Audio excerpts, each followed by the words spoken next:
Le conservatoire Saint-Éloi se dressait comme une forteresse au cœur de Paris, ses murs de pierre blonde usés par des siècles de musique et d'ambition. À l'intérieur, les couloirs résonnaient du claquement des talons sur le marbre, des éclats de voix juvéniles et des notes échappées des salles de répétition. Amina Torres, 17 ans, avançait parmi cette symphonie chaotique, une silhouette frêle et silencieuse, presque invisible. Son uniforme, un blazer gris trop grand et une jupe plissée reprisée aux coutures, trahissaient son statut. Elle n'appartenait pas à ce monde. Fille d'une femme de ménage argentine, Maria Torres, elle était une boursière, une intruse dans cet univers de privilèges où les élèves portaient des noms illustres et des vêtements taillés sur mesure. Amina serrait contre sa poitrine un cartable usé, ses doigts crispés sur la lanière élimée. À l'intérieur, un trésor, un carnet de partitions, ses pages jaunies couvertes de notes griffonnées à la hâte, de mélodies qu'elle n'osait jouer qu'en secret. Ses cheveux noirs, tirés en une queue de cheval stricte, encadraient un visage aux traits doux mais fatigués, marqué par des nuits courtes et des journées longues. Ses yeux sombres, profonds comme des puits, évitaient les regards. Elle avait appris, au fil des mois, que moins on la remarquait, mieux elle se portait. Les autres élèves, héritiers de dynasties musicales ou enfants de banquiers, passaient à côté d'elle sans un mot, leur rire cristallin et leurs conversations sur des vacances à Vienne ou des leçons avec des maestros la reléguant à l'état de fantôme. Ce matin-là, l'air était frais, chargé d'une odeur de cire et de bois verni. Amina traversait le grand hall, ses pas légers étouffés par le brouhaha ambiant. Elle se dirigeait vers la salle de cours, un lieu qu'elle redoutait autant qu'elle l'aimait. Le piano l'attendait là-bas, cet instrument qui la faisait vibrer, mais aussi la mettait à nu sous les regards critiques. Elle ajusta son cartable, sentant le poids du carnet contre son cœur. C'était son armure, son refuge, un lien avec une vie qu'elle avait laissée derrière elle. Une vie de chansons murmurées dans un petit appartement du 20e arrondissement, où sa mère, épuisée par des heures de ménage, lui fredonnait des berceuses argentines pour l'endormir. Et la boursière, lança une voix aiguë. Amina tressaillit, mais ne se retourna pas. C'était Sophie Lemoine, une blonde élancée aux boucles parfaites, entourée de sa cour habituelle. Tu t'es encore trompé de bâtiment? L'école publique, c'est plus loin. Les rires fusèrent, cruels et légers, comme des éclats de verre. Amina baissa la tête, ses joues s'empourprant légèrement. Elle accéléra le pas, ses chaussures usées glissant sur le sol poli. Elle ne répondait jamais. À quoi bon?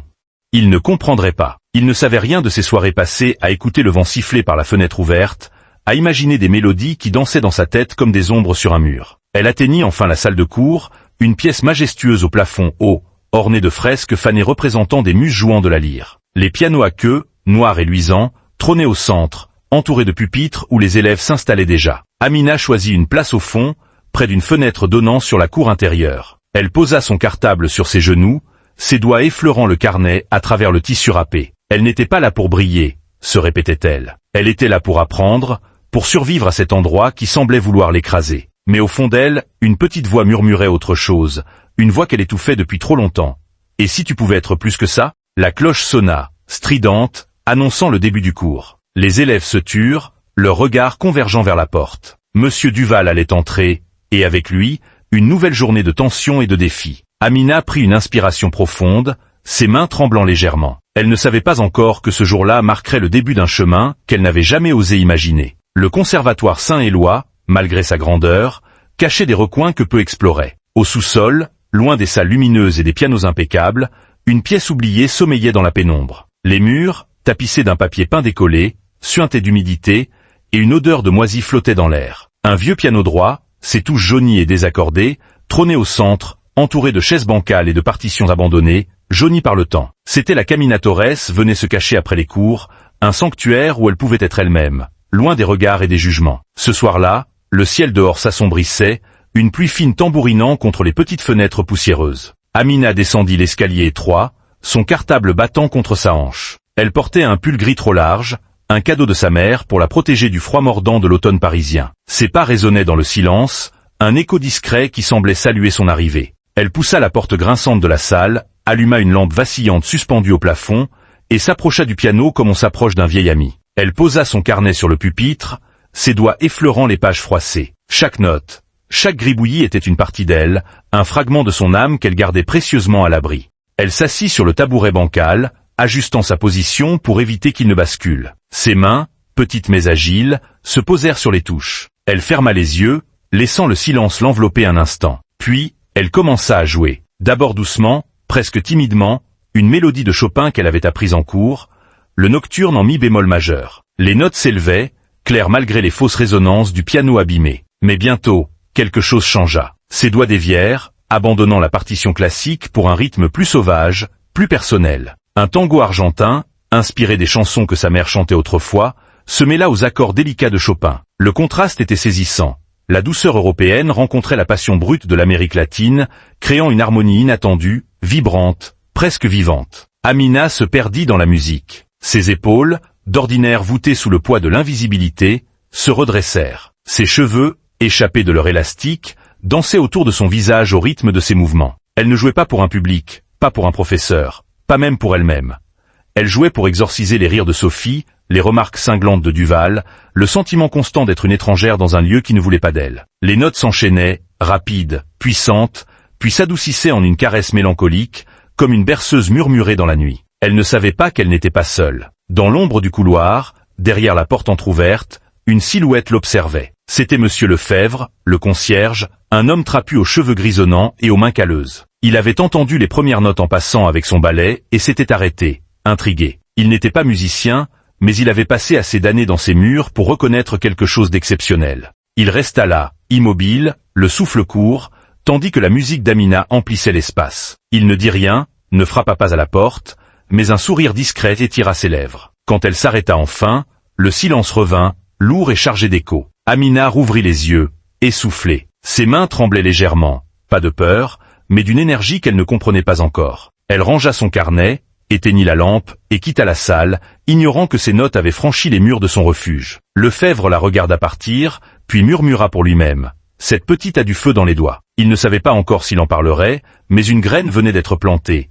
Une graine qui germerait plus vite qu'Amina ne l'imaginait. Monsieur Pierre Duval était une figure imposante au conservatoire Saint-Éloi, un homme dont la simple présence suffisait à faire taire une salle. Grand et mince, il avait une allure d'aristocrate déchu, avec des cheveux poivre et celles soigneusement peignés en arrière et des lunettes rondes perchées sur un nez aquilin. Ses costumes, toujours impeccables, sentaient la naphtaline et une autorité d'un autre temps. À 58 ans, il avait derrière lui une carrière de pianiste respectable, mais pas exceptionnelle.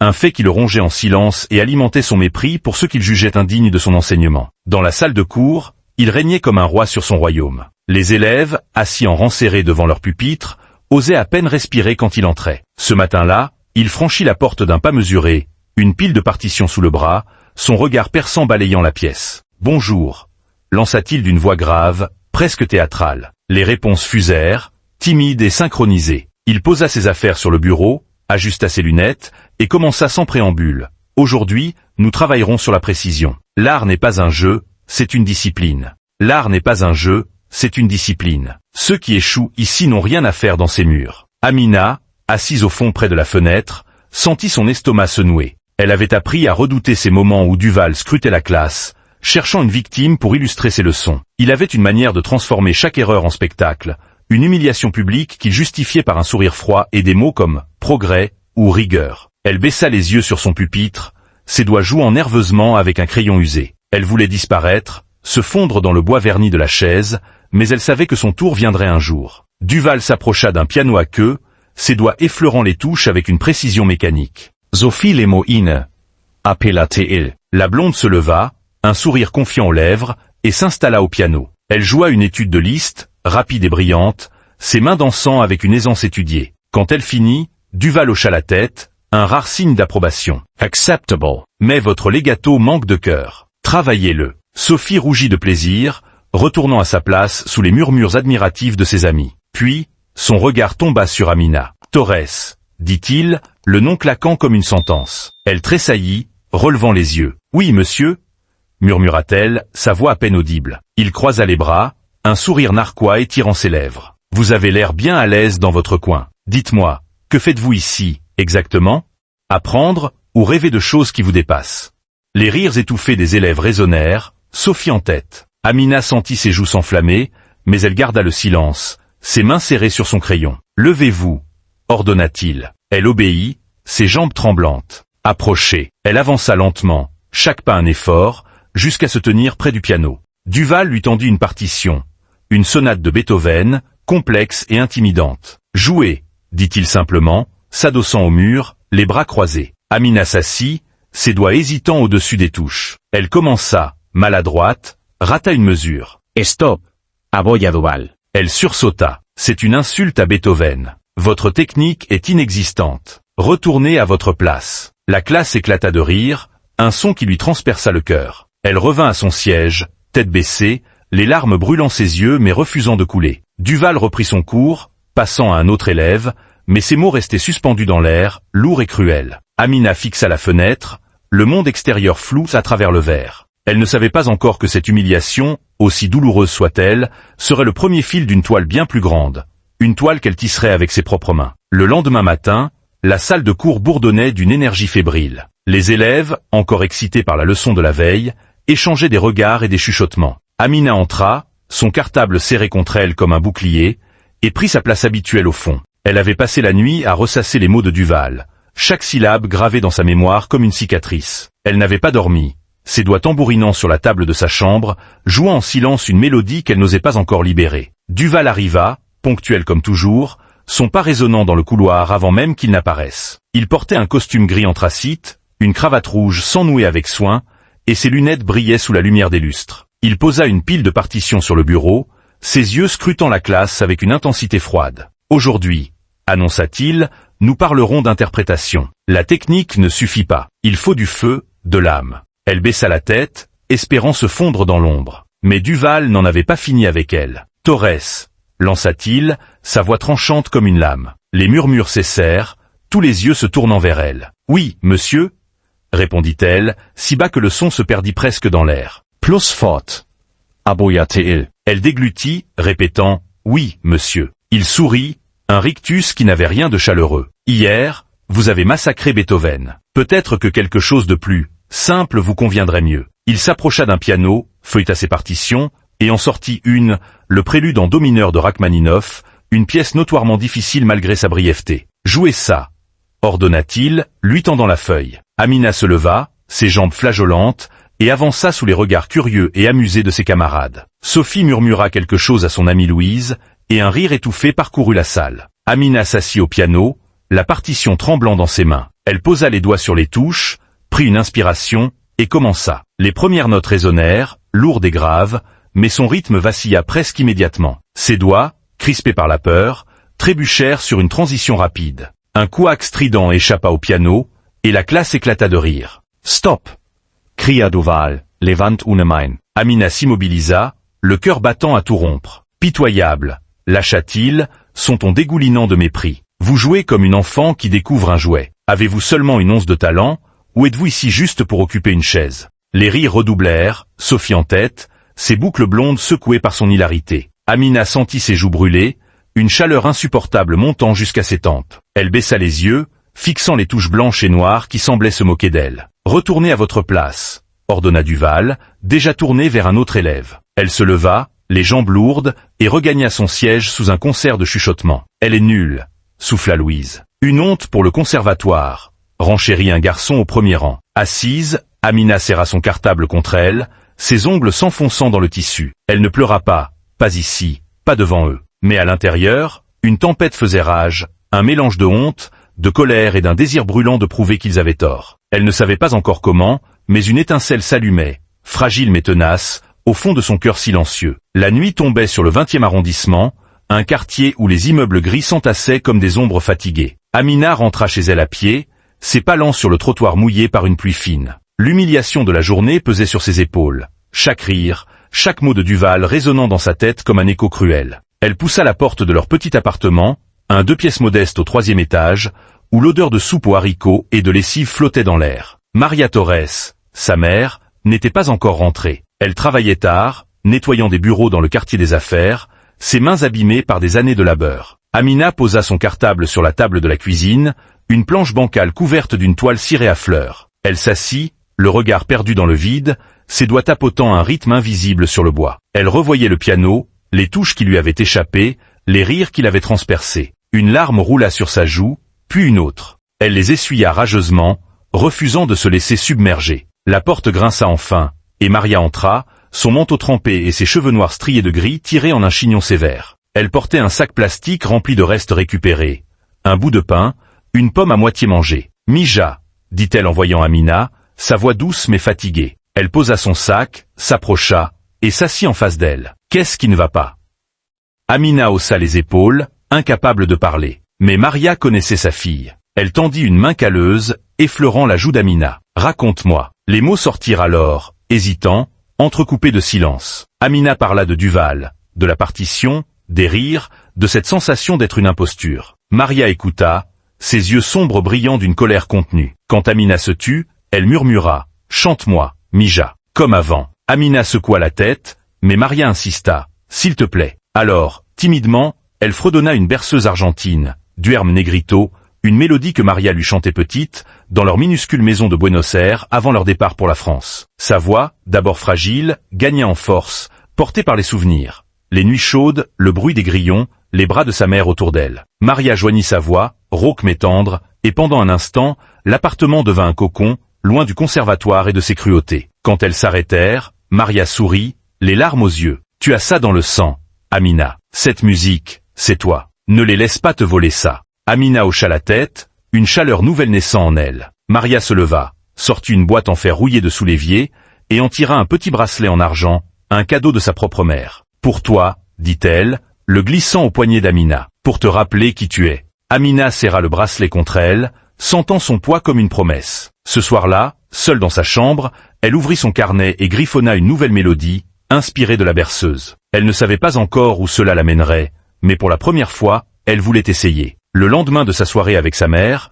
Amina se réveilla avec une sensation nouvelle, un mélange de peur et de détermination qui pulsait dans ses veines. La berceuse qu'elles avaient chantée ensemble résonnait encore dans sa tête, ses notes simples mais puissantes s'entremêlant au souvenir d'un passé qu'elle avait presque oublié. Elle se leva tôt, avant que le soleil ne perce les nuages gris de Paris, et s'assit à la petite table de la cuisine. Son carnet de partitions était ouvert devant elle, ses pages froissées couvertes de gribouillis et de mélodies inachevées. Elle prit un crayon, sa main tremblant légèrement, et traça une nouvelle ligne de notes, inspirée par la voix rauque de Maria et le bracelet d'argent qui brillait à son poignet. L'appartement était silencieux, Maria encore endormie après une nuit de travail. Amina fredonna doucement, laissant les sons guider ses doigts sur le papier. Ce n'était pas une pièce classique, pas quelque chose que Duval approuverait avec ses règles strictes et ses attentes rigides. C'était autre chose. Un mélange de tango argentin, avec ses rythmes saccadés et passionnés, et d'une douceur mélancolique qu'elle avait puisée dans les nocturnes de Chopin. Elle l'appela Luz de la Sombra, Lumière des ombres. Un titre qui lui vint comme une évidence, un reflet de ce qu'elle ressentait. Une lueur fragile cherchant à percer l'obscurité qui l'entourait. Au conservatoire, la journée passa dans une brume de routine. Les cours se succédaient, les voix des professeurs se mêlant aux notes des pianos et aux murmures des élèves. Amina resta discrète, comme toujours, son cartable serré contre elle, évitant les regards de Sophie et de sa clique. Mais quelque chose avait changé en elle. Les mots de sa mère, « Ne les laisse pas te voler ça », tournaient dans son esprit, un mantra qui la poussait à agir. Elle savait que rester dans l'ombre ne suffisait plus. Elle voulait jouer, pas seulement pour survivre aux leçons de Duval, mais pour se prouver qu'elle en était capable. Après le dernier cours, elle ne rentra pas directement chez elle. Elle descendit au sous-sol, dans la salle oubliée qui était devenue son refuge. La lumière vacillante de la lampe jetait des ombres dansantes sur les murs humides, et le vieux piano droit semblait l'attendre, ses touches jaunies prêtes à chanter sous ses doigts. Elle posa son carnet sur le pupitre, s'assit sur le tabouret bancal, et ferma les yeux. Elle commença par jouer Chopin, un exercice familier pour calmer ses nerfs, mais bientôt, ses mains dévièrent. Les notes de Luz de la Sombra s'élevèrent, d'abord hésitantes, puis plus assurées. Le tango prit vie, ses accents vifs contrastant avec des passages doux, presque fragiles, comme une voix qui murmure dans la nuit. Elle joua pendant des heures, perdant la notion du temps. Ses doigts, d'ordinaire crispés par la peur en classe, dansaient avec une liberté qu'elle n'avait jamais connue. La musique emplissait la pièce, débordant par la porte entr'ouverte qu'elle avait oublié de fermer. Elle ne vit pas la silhouette qui s'arrêta dans le couloir, une élève aux cheveux châtains et aux yeux curieux nommée Clara Dubois. Clara, une pianiste talentueuse mais discrète, passait par là par hasard, attirée par les sons inhabituels qui montaient du sous-sol. Quand Amina s'arrêta enfin, essoufflée, Clara ne bougea pas tout de suite. Elle murmura pour elle-même. « C'est incroyable ». Puis, sans un bruit, elle s'éloigna, une idée germant dans son esprit. Amina, ignorant qu'elle avait été entendue, rangea son carnet et éteignit la lampe. En remontant l'escalier, elle sentit une résolution nouvelle s'ancrer en elle. Elle ne savait pas encore comment, mais elle allait jouer Luz de la Sombra devant quelqu'un, un jour. Pas pour Duval, pas pour la classe, mais pour elle-même. Ce soir-là, elle rentra chez elle avec un sourire discret, un premier pas vers une audace qu'elle n'avait jamais osé envisager. Une semaine plus tard, le conservatoire bruissait d'une excitation inhabituelle. Monsieur Duval avait annoncé un événement rare. Un récital public, ouvert aux élèves, aux parents et même à quelques invités extérieurs. Une chance pour les meilleurs de briller, avait-il déclaré en classe, son regard balayant les rangs avec une satisfaction froide. Seuls ceux qui ont quelque chose à offrir y participeront. Les autres, eh bien, ils regarderont. Les élèves s'étaient agités sur leurs chaises, certains échangeant des sourires confiants, d'autres baissant les yeux, conscients qu'ils ne seraient pas choisis. Amina, assise au fond, n'avait pas bougé, certaine que cet événement ne la concernait pas. Duval distribua une liste d'inscriptions, la passant de main en main. Sophie Lemoine fut la première à griffonner son nom, ses boucles blondes secouées par un rire léger. « Je vais jouer Liszt », annonça-t-elle à ses amis, assez fort pour que toute la classe l'entende. D'autres suivirent. Louise, avec une sonate de Mozart. Paul, un garçon aux lunettes épaisses, avec du Debussy. La feuille circula, remplie de noms familiers, jusqu'à ce qu'elle atteigne Clara, assise 2 rangs devant Amina. Clara hésita, son crayon suspendu au-dessus du papier. Puis, dans un élan impulsif, elle écrivit 2 noms, le sien et celui d'Amina Torres. Quand la liste revint à Duval, il la parcourut avec un hochement de tête approbateur, jusqu'à ce qu'il arrive à la dernière ligne. « Torres » lança-t-il, sa voix tranchant le silence comme une lame. Les têtes se tournèrent vers Amina, qui sentit son cœur s'arrêter. Duval éclata d'un rire sec, ajustant ses lunettes pour relire, comme s'il doutait de ses yeux. « Amina Torres »« Très bien. Si vous insistez pour nous divertir avec votre médiocrité, soit. Montrez-nous ce que vous avez devant tout le monde. » Les rires fusèrent, Sophie en tête, ses yeux pétillants de malice. « Elle va massacrer une comptine, peut-être » lança-t-elle, provoquant une nouvelle vague d'hilarité. Amina resta figée, ses mains serrées sur son pupitre. Elle jeta un regard à Clara, qui lui offrit un sourire timide, presque coupable. « Je t'ai entendu l'autre soir » murmura Clara quand leurs yeux se croisèrent. « Tu es incroyable. Fais-le. » Amina sentit une bouffée de panique monter en elle. Elle n'avait jamais voulu ça. Jouer devant une foule, sous les regards moqueurs de Duval et des autres. Mais une autre voix, plus profonde, celle de sa mère, résonna dans sa tête. « Ne les laisse pas te voler ça. » Elle déglutit, hocha la tête à peine perceptiblement, et murmura « D'accord. » Duval, amusé par la situation, lui tendit une partition standard. Une étude de Tcherny, technique mais sans âme. « Préparez ça, dit-il, son ton dégoulinant de sarcasme. Ou surprenez-nous, si vous en êtes capable. » Il tourna les talons, passant à autre chose, tandis que la classe continuait de chuchoter. Amina prit la partition, ses doigts tremblant légèrement, mais son esprit était ailleurs. Elle ne jouerait pas Tcherny. Elle jouerait Luz de la Sombra, sa propre musique, celle qui vivait en elle. C'était un risque énorme, une désobéissance ouverte aux règles de Duval, mais pour la première fois, elle voulait être entendue, pas jugée. Ce soir-là, dans la salle oubliée, elle répéta sa composition jusqu'à ce que ses doigts soient douloureux et ses épaules raides. Chaque note était un défi, chaque mesure une promesse. Elle ne savait pas si elle réussirait, mais elle savait qu'elle ne pouvait plus reculer. Le récital serait son champ de bataille, et elle y entrerait avec son arme la plus précieuse, sa vérité. Les jours suivants, le conservatoire devint un théâtre de rumeurs. Le récital approchait, et le nom d'Amina Torres circulait dans les couloirs comme une énigme. Elle, au récital, s'étonnait Louise, ses yeux écarquillés de dédain. Elle va se ridiculiser, c'est sûr, renchérit Sophie, un sourire narquois aux lèvres. Les paris allaient bon train. Certains prédisaient qu'elle abandonnerait avant même de monter sur scène, d'autres qu'elle jouerait si mal que Duval l'arrêterait en plein milieu. L'idée qu'une boursière, une fille silencieuse aux vêtements usés, puisse tenir tête au meilleur du conservatoire semblait absurde à la plupart. Mais tous n'étaient pas d'accord. Clara, qui avait déclenché cette tempête en inscrivant Amina, défendait son choix avec une conviction tranquille. Dans la cour, sous un ciel gris chargé de pluie, elle affronta Sophie et sa clique. « Vous ne l'avez jamais entendue jouer, pas vraiment », dit-elle, ses joues rosissant sous l'effort. « Elle a quelque chose de spécial. Vous verrez. » Sophie ricana, croisant les bras. « Spécial ? Elle n'a rien à faire ici. C'est une blague. Et toi aussi si tu crois en elle. » Clara ne répondit pas, mais ses yeux brillaient d'une détermination rare. Elle avait entendu Luz de la Sombra dans le sous-sol, et cette musique l'avait touchée au plus profond d'elle-même. Amina, elle, traversait ses jours comme un fantôme, consciente des murmures mais refusant de les laisser l'atteindre. Elle passait ses après-midi dans la salle oubliée, perfectionnant sa composition. Chaque répétition renforçait sa confiance, mais aussi sa peur. Et si elle échouait? Et si Duval avait raison, si elle n'était qu'une imposture? Ses pensées la hantaient, mais elle les repoussait en jouant plus fort, laissant les notes chasser ses doutes. Elle ajoutait des nuances à Luz de la Sombra, des silences qui donnaient du poids au crescendo, des accords qui évoquaient à la fois la douleur et l'espoir. Un soir, alors qu'elle quittait le sous-sol, elle croisa Monsieur Lefebvre, le concierge. Il balayait le couloir, son balai raclant le sol dans un rythme régulier. Il leva les yeux vers elle, un sourire discret aux lèvres. « Tu joues bien, petite », dit-il simplement. Amina sursauta, surprise qu'il l'ait entendu. Merci, murmura-t-elle, baissant les yeux. Ne te cache pas trop longtemps, ajouta-t-il avant de reprendre son travail. Ces mots, anodins en apparence, restèrent avec elle, un écho de ce que sa mère lui avait dit. À la maison, Maria remarqua le changement chez sa fille. Tu as l'air différente, Mija, dit-elle un soir en servant une soupe fumante dans des bols ébréchés. Amina lui parla du récital, de sa décision de jouer sa propre musique. Maria posa sa cuillère, ses yeux s'illuminant. C'est bien, montre-leur qui tu es.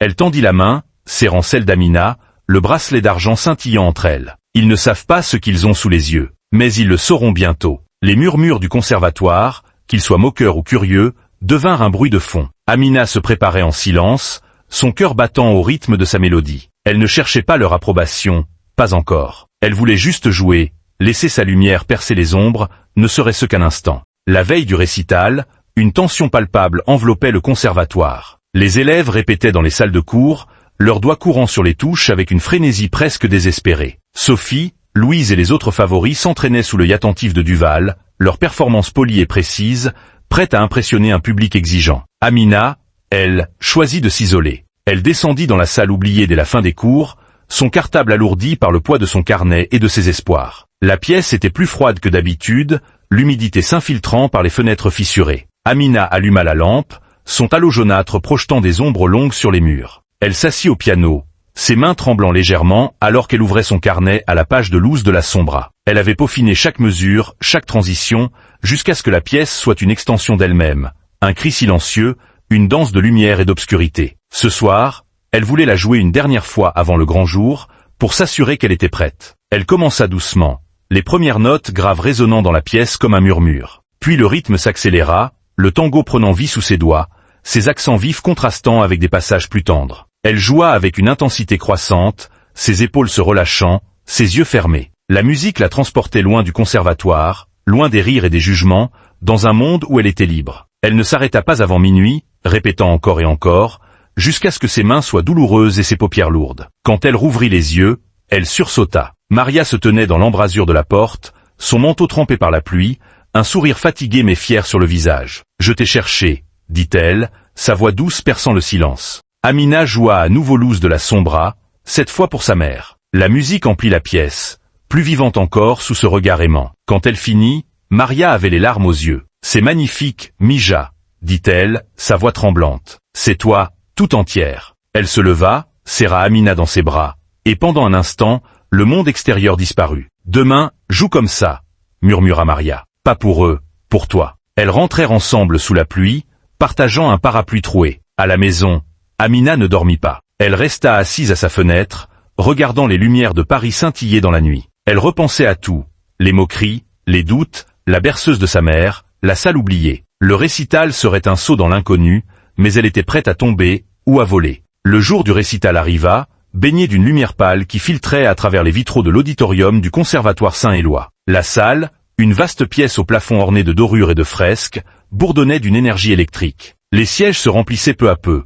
Parents en costumes élégants, professeurs au regard scrutateur, élèves nerveux ou excités. Des lustres en cristal scintillaient au-dessus, projetant des reflets dansants sur le sol de marbre. Au centre, un piano à queue noire, luisant comme un miroir, attendait les performeurs. Amina arriva tôt, accompagnée de Clara, qui avait insisté pour l'aider à se préparer. Elle portait une robe simple, prêtée par son amie. Un tissu bleu nuit qui contrastait avec sa peau mate et ses cheveux noirs détachés pour une fois. Elle serrait son carnet contre elle, ses doigts crispés sur les bords usés. « Tu vas être génial », lui dit Clara, ajustant une mèche rebelle. Amina hocha la tête, incapable de répondre, son estomac noué par l'angoisse. Elle était la dernière sur la liste, un choix de Duval qui semblait calculé pour prolonger son supplice. Les performances commencèrent. Sophie ouvrit le récital avec Liszt, ses doigts volant sur les touches avec une assurance éclatante. Les applaudissements éclatèrent, chaleureux et sincères. Louise suivit avec Mozart, puis Paul avec Debussy, chacun recevant des éloges mesurés de Duval, qui se tenait près de la scène, un carnet à la main. Les élèves brillaient, leurs notes résonnant dans la salle comme des joyaux polis. Amina, assise au fond, les regardait en silence, ses doutes grandissant. « Je ne suis pas comme eux », pensait-elle. « Je n'appartiens pas à ça. » Quand son tour approcha, Duval monta sur scène pour l'annoncer. Et enfin, Amina Torres, dit-il, sa voix teintée d'un amusement cruel. Un miracle ou un désastre, Nous verrons bien. Les rires fusèrent dans le public, Sophie et Louise échangeant des regards complices. Amina sentit ses jambes trembler alors qu'elle se levait, son carnet glissait sous son bras. Clara Louise serra la main. Tu peux le faire, murmura-t-elle. Amina avança, chaque pas un effort, sous les regards curieux et moqueurs. Elle monta sur scène, le piano luisant devant elle comme une bête intimidante. Elle s'assit, posa son carnet sur le pupitre, mais ne l'ouvrit pas. Elle n'en avait pas besoin. L'ous de la Sombra était gravé dans son cœur. Duval croisa les bras, un sourire narquois aux lèvres. « Allez, impressionnez-nous » lança-t-il, assez fort pour que la salle l'entende. Les murmures s'éteignirent, un silence tendu s'installant. Amina ferma les yeux, prit une inspiration profonde et posa ses mains sur les touches. Elle était prête à jouer, pas pour eux, mais pour elle. Si vous avez aimé cette histoire, abonnez-vous et activez la cloche de notification pour ne pas manquer la seconde partie.